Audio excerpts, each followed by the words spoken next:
Hello, everybody, and welcome to episode 6 of Own the Road with AutoTrader, where we make car stuff simple for Canadians. My name is Jody Lai, and I'm the editor-in-chief of AutoTrader. And I am the road test editor of AutoTrader, Dan Alika. I want to do it your style. Mix it up a little bit. We always do it the same way. Okay, next time I'll just pretend to be Dan, and you can pretend I to be noticed Jody. it wasn't intentional, but you would always say, like, I am, like the editor-in-chief of AutoTrader, and I would say I'm AutoTrader's road test editor. So I just wanted to, walk a mile in your shoes. Try the intro your way. Okay, we'll keep evolving as we go.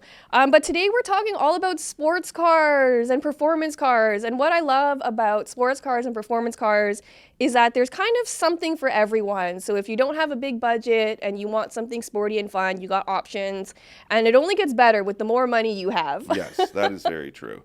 It's, but I think, and we'll get into it. I don't want to jump too far ahead, but it's cool that still affordability can be there are cheap sports cars that are more fun than six-figure ones. Oh, I'm a firm 100%. believer in Yeah. that. So it's really cool that even though the market has evolved and has changed so that there is more options, it's still firmly rooted in this affordable, fun, package. And yeah, and I'm always telling people that sports cars really aren't all about the numbers. You hear a lot of people bragging about torque and horsepower and drag times and 0 to 100 times.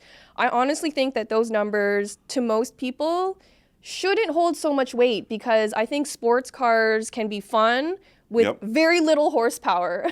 Hey, case in point, we can take a moment to mourn, for I just last Friday sold my 1995 Mazda Miata, and that was the definition of unimpressive numbers, but how happy huge. Did that car make you? Oh my God, it was so much fun to drive. Always, it was bittersweet to sell it.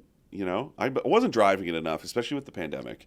That was the big motivator, was just it's sitting so much, and I thought somebody out there, because it's such a lovable car, that somebody else out there could enjoy it, as much as I did in the early days of buying it, and the way it should be enjoyed. So I kind of reluctantly sold it, and Brian came and picked it up on Friday, and he's the perfect guy to kind of take over stewardship of the car. It's not really an ownership experience. It's you're, carrying on this legacy, and he messaged me after he got home and said his drive home was just a blast. And it's again, it makes me happy to see that and see somebody else enjoying it. But again, I'm oh man, it's kind of sad. It's definitely bittersweet, but it is nice that he enjoyed that first drive so much, because that's such a magical experience, know?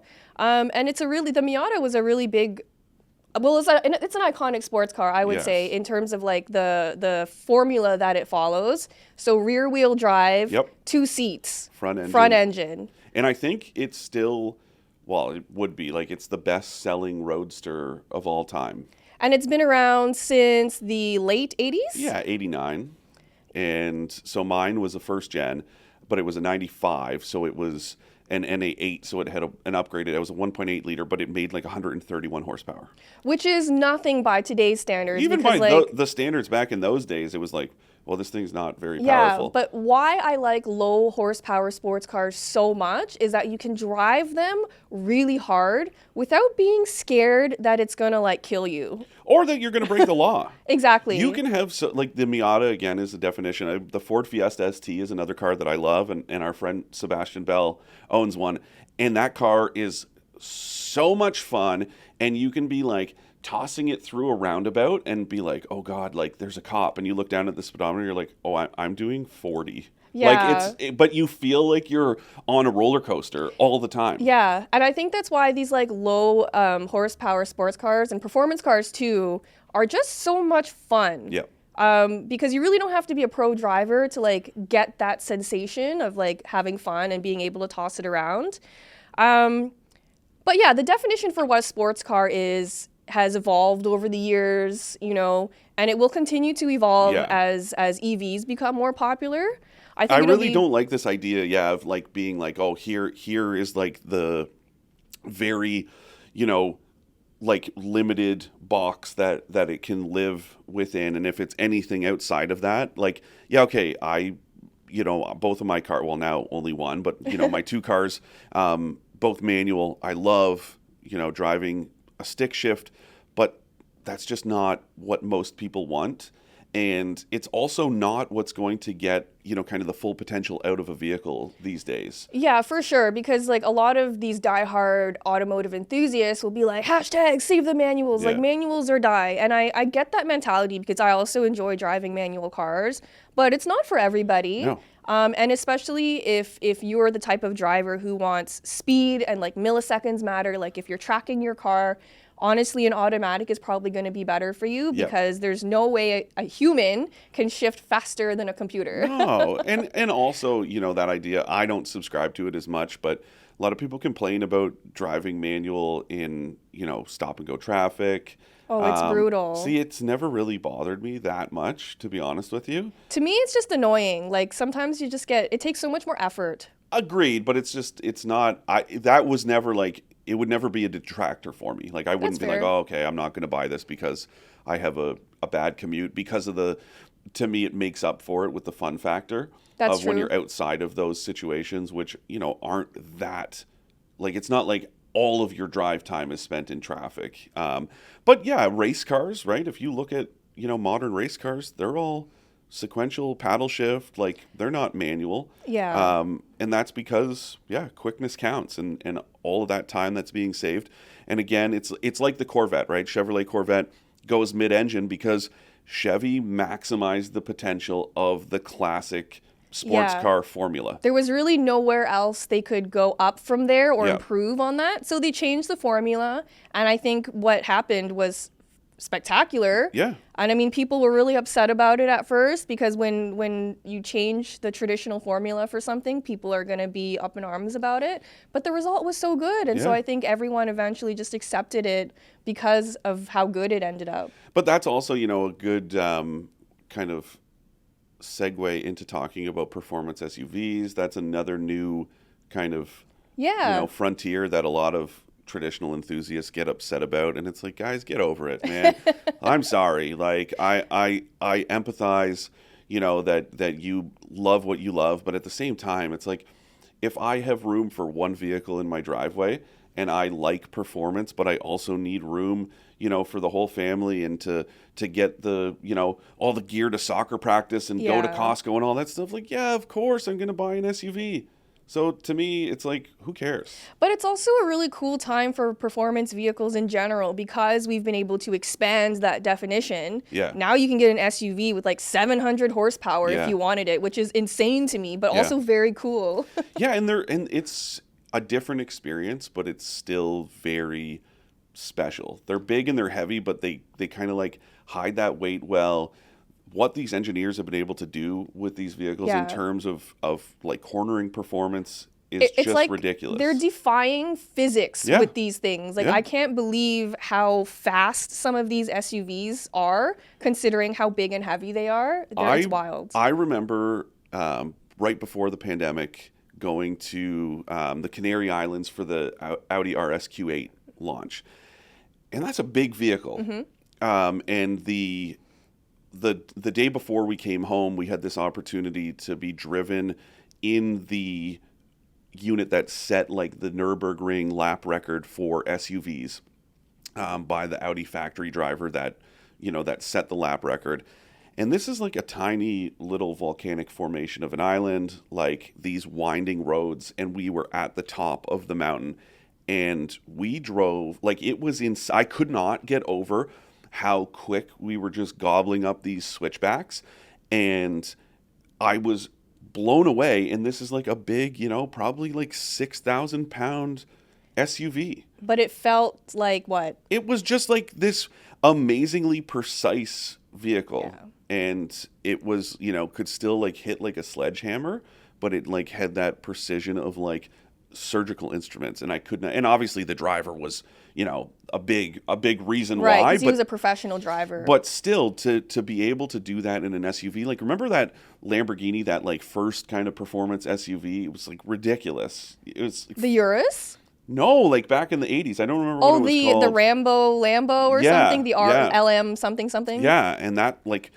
compare that to, to the Urus, which has the same underpinnings as the RS Q8, just like a few differences here and there. It's incredible. Like, time has really changed so much for performance SUVs. Oh, for sure. And it's not even at the high end of the budget, too. Like, I just drove the Hyundai Kona N. Super cool. Which you can have for, I don't know, around 40 grand. I'm driving one on the track soon. Oh, my God. It was so much fun because it had so much personality. And again, like, not crazy amount of horsepower, but I didn't feel scared driving it. It was very accessible performance, and it was also very practical because you can fit 4 people inside. It's cool too. Like, that was always a knock on the Hyundai Veloster N, right? Well, the Veloster in general, but the N, where it's like, it's cool, but you know, the Civic Type R had like a little more room. So then the Kona N comes out and it takes all the good. It's more powerful than the Veloster N.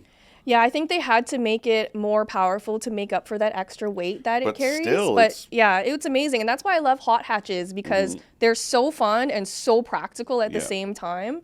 And I just really love when a car can do both things. Yes, yeah. But we should talk. So yeah, traditional sports car, that definition was, you know, front engine, rear drive, probably 2 seats. Yeah. You know, manual transmission preferred, but not required, let's say. Right, yeah. And then it's gone on to cover, you know, front-wheel drive and all-wheel drive hot hatches, sedans, crossovers, SUVs, pickup trucks. It's crazy how, you know, it's just the definition has been able to evolve and just give you so many options. Yeah, and I love that. There's really something for every budget, every type of driver, every skill level, and I think that's really cool. And even when we talk about like supercars and hypercars, like really exotic stuff like Lamborghinis and Ferraris and stuff like that, I think those are really special for a couple of reasons. So they really represent like what the automotive engineers are capable of. Yes. It's like a really like the top tier of what is available. And to people who aren't rich and can't afford it, why do supercars matter to them? I don't know. I mean, they're aspirational, right? Exactly. That's what you were saying earlier about, you know, this idea of like a sports car in general just being this representation of like the open road and you know, kind of getting out there. And that's what a supercar is, just on another level, right? Yeah, exactly. It's really a great showcase for what kind of tech and engineering the automotive industry is capable of. Yeah. And that kind of stuff will trickle down to passenger cars that the rest of us can afford. Yeah. Eventually, like, it does take some time, but all of the research and development that goes into those vehicles will trickle down into stuff that we can actually afford. But it's interesting for me. That's why like a brand like McLaren is so cool, right? Because, okay, Lamborghini, it's part of the Volkswagen group. So of course you're going to have that trickle down. And I think, you know, even, don't get me wrong, the RS Q8 is very expensive, but it's a cool example of how, you know, tech sharing between brands like a Lamborghini can make its way into something that's a little more attainable, or a brand like Audi that's, you know, a little more palatable to more people.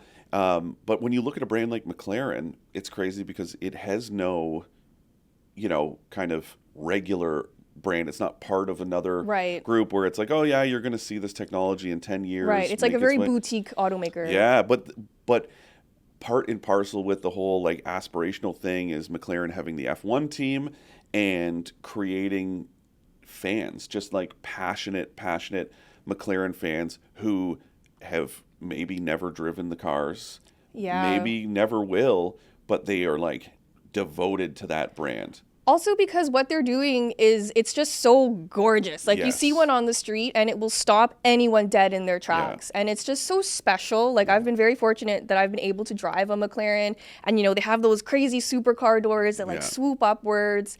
And like everything is carbon fiber, and the one I was driving was this beautiful, like rich purple metallic color. I drove an orange one. And oh my God! That just like everyone stopped and looked at it. It's so special, and so like every time I'm able to drive a supercar or something like that, I really realize that you have to have the personality to match, because everybody wants to talk to you about it. Yes, agreed.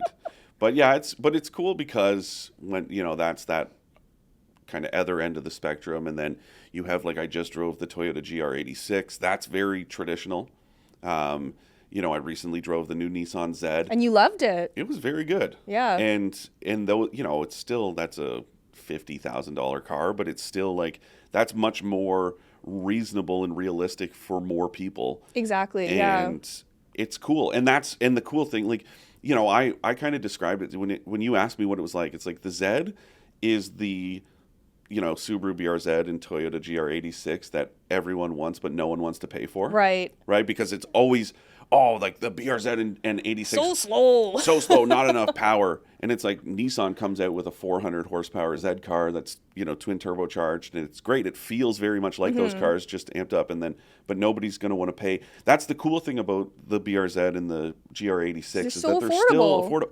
The GR86 starts around $31,000 in Canada, and the BRZ starts like just under 30,000. Yeah, and we were talking to someone in the office about it. They were like, "Oh, is it expensive?" And you were like, "Oh no, it's like 30 grand." And their mind was blown. Yeah. And they were like, "Wow, that's suddenly looking really appealing now." Yeah. And this guy's a Porsche owner, right? Yeah. And so the fact that you can get performance for not a lot of money is so cool to Yeah. me, and I hope that kind of always is there. Yes, and I think they're always, or maybe not always, but I think for a long time there's going to be that kind of entry level performance because there are enough. And same thing with McLaren, it creates fans, right? When, you know, we're like kind of a little bit older in the sense that when we were younger, the aspirations around a brand like Subaru were very much related to its rally heritage. The BRZ came out kind of, you know, you and I were already like in our probably, well, when was that? 2013. So I was like in my late teens. But you're seeing this whole other generation of people that don't necessarily know the Subaru rally heritage, Right. but they know this iconic sports car that was quite literally engineered to fit 4 track tires in the back with the seats folded down. Which is so cool. Yeah, and it was meant to be built on, right? It was not like you buy an STI and yeah, people tune them and, you know, but really like you can buy an STI and it was just like ready to go. Yeah, like right out of the factory, which Yeah. is really cool too, because a lot of people who are automotive enthusiasts aren't really like tinkerers. Yeah. Like they don't want to work on their own And cars. it's also nice to have that covered under a factory warranty. Yeah, and that's what's great about it, because you can get all of that stuff right out of the right out of the factory, Yeah. and it's amazing, and you don't have to do any work to it. But then if you buy a BRZ and you can have so much fun with it, but then you can start to say, okay, here's what so my thing is, my, expert tip of this episode is like, start with the tires.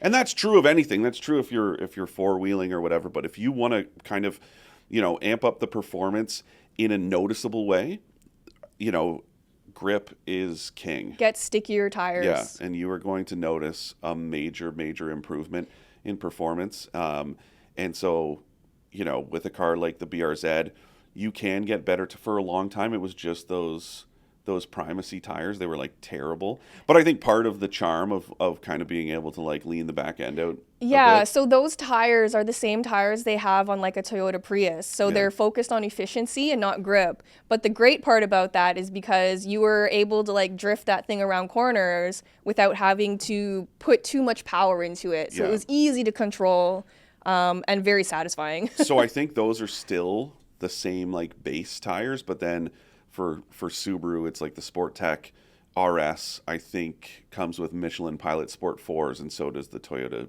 GR86 Premium, I think it's called. Cool. So you get like a little bit more grip, a little more, able to get that power down, but it's still a blast to drive. And it's the new one's 230 horsepower. It's still not like a super powerful car because it doesn't need to be. It doesn't need to be, because what sports cars like that do so well, like I'm talking about the low power ones, is their focus on purity, precision, agility, and fun. And being lightweight is a very big part of that as well, and balance. Yeah.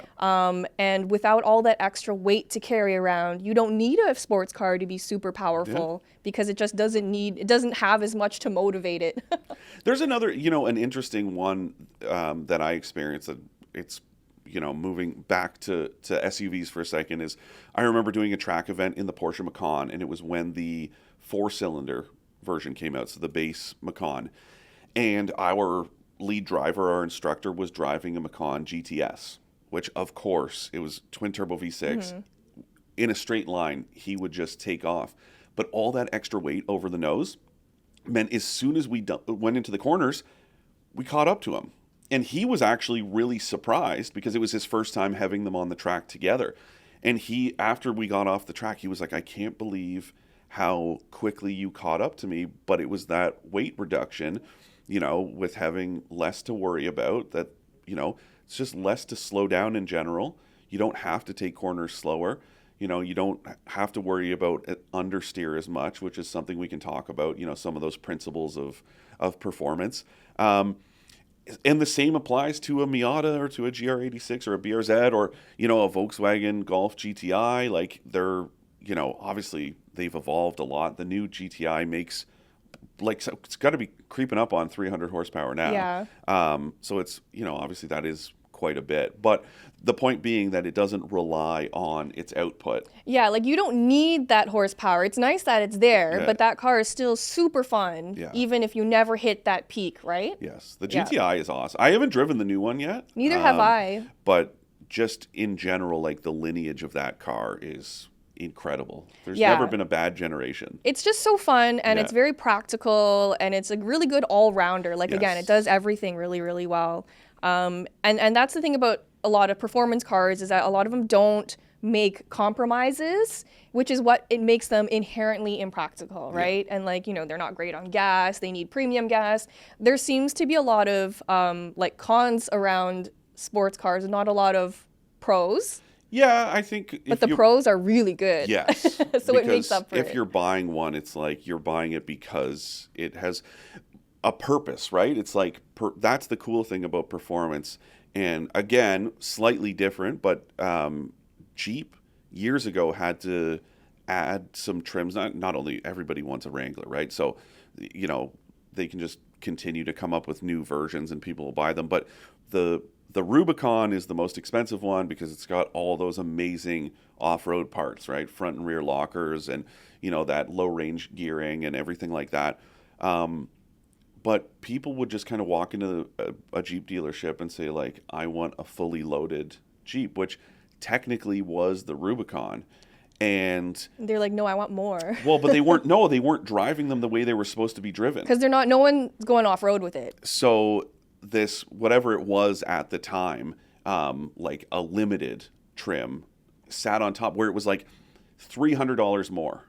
But instead of, locking diffs, it had like leather upholstery. And now, of course, you can get all of that stuff in any. But the point being, so performance is the same thing, right? It's like because people were like, hey, I just want kind of more, or assuming that, an STI is a good example, right? I'm sad to see it no longer sold, because that was kind of like a punishing car. It was uncomfortable. Remember Craig Cole he was like, it's like driving a tractor. He would get so upset. He loved being on the track in it, but was like driving it every day. It was like not comfortable, it was loud. It was, you're not buying that. It's expensive because of the technology that's in there. Yeah, exactly. And that's just something you'll have to deal with when you get performance cars. Yes. Like even in the Kona N that I was driving, I had so much fun. It was so stiff though. Yeah. Like it was just so incredibly stiff. Like it was just bouncing around everywhere, really punishing, driving it through the city over streetcar tracks and potholes. However, once the road opened up and you could fling it through some corners, that stiffness really paid off in how well that little SUV could handle. And that it's still affordable too, right? Yeah. It's not about, it's great. The more expensive you go, you get technology like variable dampers, right? Exactly. So you can control that. Well, in a vehicle, like the Kona, in the name of affordability, it's like kind of, this is what you get. Yeah, right? so to me, it's worth it. Like the payoff to me, totally worth it. So I try not to complain about it. I'm fine with it. But I want to demystify a couple things. Joseph, hit us with the sound. And so when people are talking about performance cars, there's a lot of like terminology that they use that I don't think a lot of people understand. Like full send. And no? Is that what you're talking about? I mean, that's one of them. It's also lame. But terms like, oversteer and understeer, maybe we can go over what those mean to kind of demystify that. So, as the name would suggest, it has steering in it for a reason.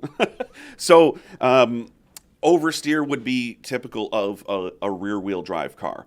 So, let's say you get on the gas too soon because you're driving the rear wheels, the back end starts to step out on you, and if it goes too far, that's oversteer because the car is steering further than the radius of the corner. Right.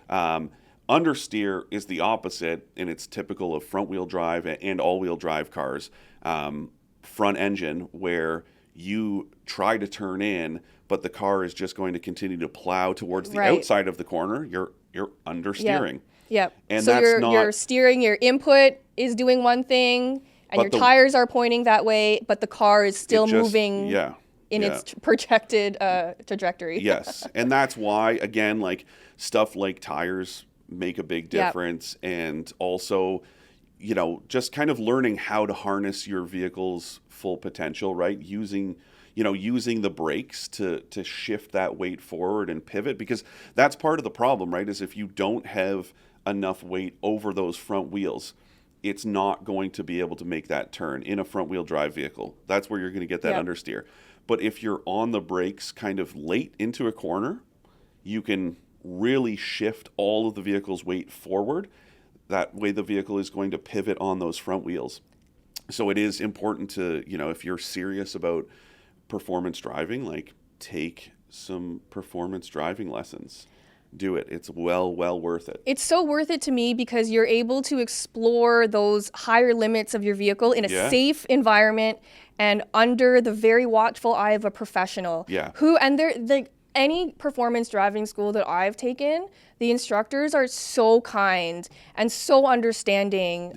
So you can go in there completely new, not knowing anything about performance driving, and they're so non-judgmental. Yeah. They're really just there to help you and feel more comfortable. And there are cool ones that are run by automakers now, or like through automakers, and they run the gamut from like Subaru has its winter drive experience, which is in Eagle River, Wisconsin, I believe.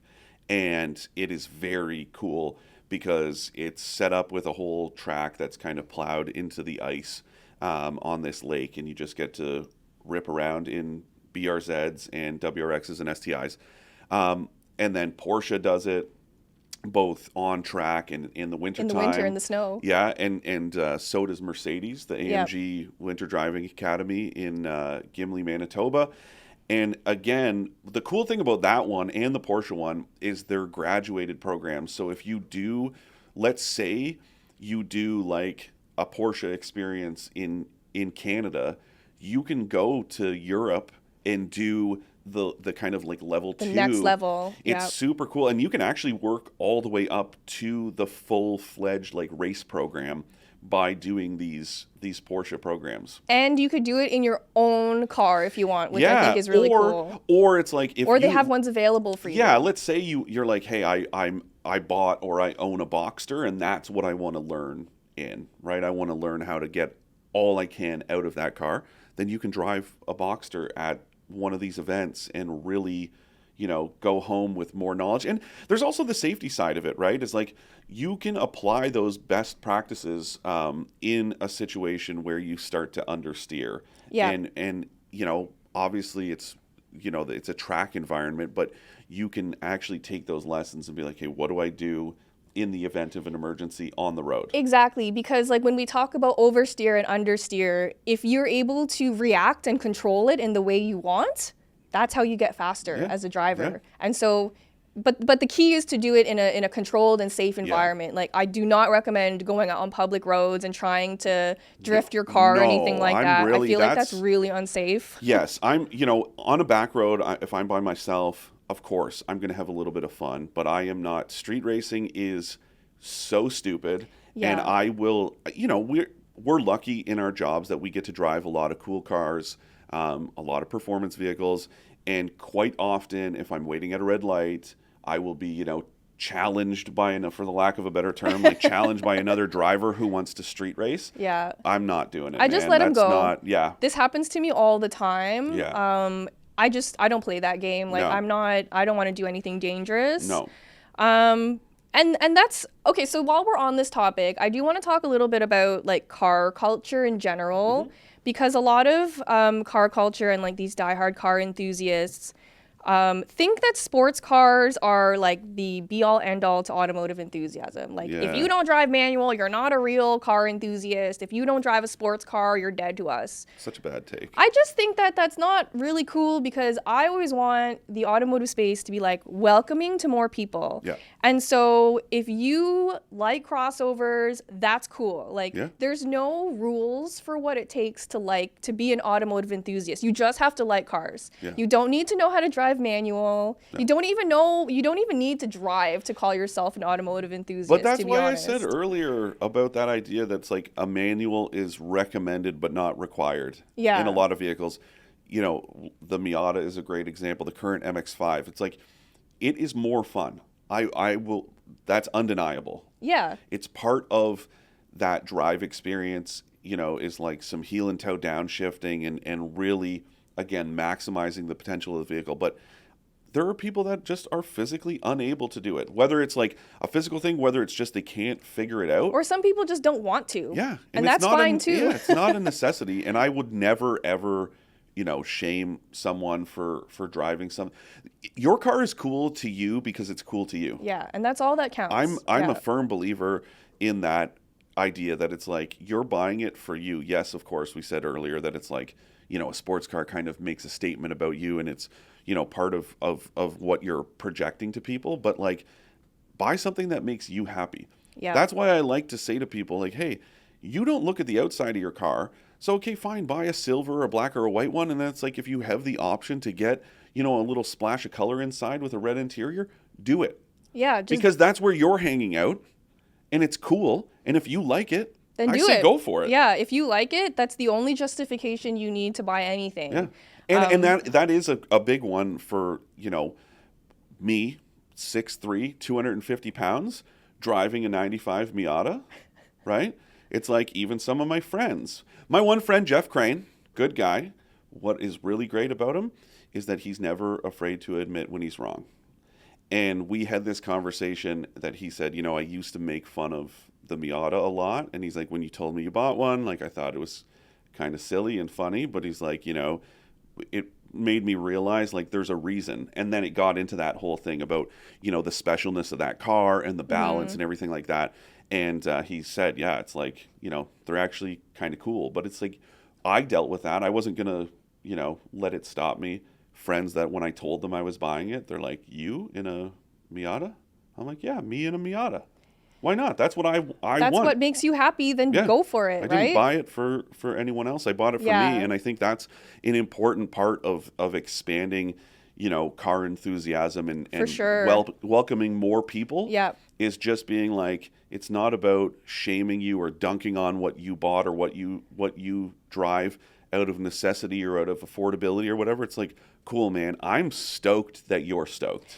Exactly. I just want people to be excited about cars. That's why I really don't like that really standoffish attitude that a lot of car enthusiasts have. Yeah. I've experienced it a lot, you know, being a woman of color in the automotive industry. Of course, there's like a ton of gatekeeping that happens. Yes. I'm not about that life. And so I always want to make sure everyone's just having a good time. We have so much in common. If you like cars and we can talk about cars, let's just have fun doing it. Yeah. I'm not going to quiz you on numbers or anything like that. I don't care about any of that. No. But anyway. Rant over. And this is where our Ask an Expert comes in. Okay. So today's Ask an Expert segment is all about tips for driving fast safely. Okay. Right? And so for me, you said have proper tires, which is really, really important. One of the best tips I got during those performance driving lessons was look as far as you possibly can. Don't look right at in front of your car, at the nose of your car. You want to look far, far ahead. For multiple reasons, it's that idea of looking where you want to go. Exactly. So if you have your eyes up and you're looking at that corner, you know, you are going to be able to take it quicker and safer rather than like looking at you can't see the asphalt in front of your car. You're trying to see something that exactly, and you can't anticipate that way, right? So whether it's just a corner, I'm not talking about, you know, an animal running out or another vehicle. Even if it's just a wide open road or a wide open stretch of track, it's like keep your eyes up, look down the road, look where you want to go, and you will point the car in that direction. Yeah, your body is crazy like that. Yeah. So look where you want to go is the best advice. Yeah. The other one that I think a lot of people don't consider is a proper driving position. Yeah, that's a big one. I remember I had one not that long ago. I was talking about it in a video on the AutoTrader YouTube channel, and this guy was like, "Who taught you proper seating position?" And I was talking about it from like that performance perspective, right? Where it's like you want to have, you know, your elbows kind of not tight to your side, but tighter. And you should want have a bend a bend in your elbow, because if they're straight out, like that's not good. If they're like if it's too close to you, same thing. It impacts your response time. You know, 9-3 driving position. Like let your hands kind of fall where the spokes of the steering wheel are. That it's designed that way. I know 10-2, that was kind of the old thing. Like 9-3 is the most responsive position. The reason why proper driving position is so important is because when you're driving fast, it's all about being able to react to what's happening as quickly as possible. Yes. And being in that safe driving position enables that to happen. Yeah. And so if you're like in a car and you're like leaned back all the way, it's very hard for you to react. Yes. And change the direction of the steering wheel in a really, like if in an emergency. I had that on that Nissan Z program. We were at Las Vegas Motor Speedway, and of course, you know, we had to wear helmets. But unfortunately, being tall meant that I could not sit comfortably inside. And so for the next kind of, so I was kind of, I wasn't forced in, but it was just like everybody got behind the wheel, and I was trying to get adjusted, and I couldn't, I wasn't sitting up in a proper, comfortable, upright position. And so the next round, I sat out. I was like, I'm done. I can't do this anymore. That's fair, because it didn't feel safe. No, yeah. And, you know, one of the instructors was kind of bothered by the fact that I was like, you know, well, you're here. And it's like, yeah, man, but I also, you know, it's much harder to explain why I went off the track because I couldn't see what I was doing, or I wasn't, you know, didn't feel kind of fully engaged in the drive. And that's another big, that's a good one for car shopping too. Yes. Is don't get your heart set on a vehicle. And I talk about this a lot in every vehicle, but don't get your heart set on something until you get behind the wheel, even if it's just sitting there, no test drive yet. Go to an auto show, check them out for yourself if you have that short list of cars, because it could be very disappointing that it's like, oh, I don't fit, or it's just not comfortable for me. Yeah, and you won't know those things until you experience it in person. And so don't force it, because again, that's a big part of that safety thing, is if you're not comfortable, if something's telling you that this isn't right, it's not right, and you need to bear that in mind. Yeah, just follow your gut and just keep in mind safety, safety. That also brings me to, hold on, another tip about safe driving is that idea that don't, especially on the road, we just went over it with street racing and all that stuff, but driving outside of your abilities is a recipe for disaster. And that, again, is why those advanced driver training programs are important. But pushing yourself and your vehicle further than your limits or the limits of your vehicle can have fatal results. It's not a joke. It's not something to take a risk. These are big, heavy objects that can change a lot of lives very quickly, and you need to be smart and safe and responsible. Yes, have fun. I'm all about that. But also do it in a way that's going to allow you to keep having fun. Exactly. Because the wrong decision in that moment can change your life and the lives of so many others in the blink of an eye. So please be safe and responsible and smart. Perfect.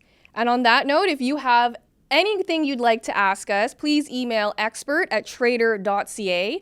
Our next episode is going to be all about road trips. Okay, so if you guys have any questions about road trips, send us an email and we'll try to address some of your questions. But until then, thank you so much for joining us on Own the Road. This was a fun one. It was. And we'll see you next time. See you guys.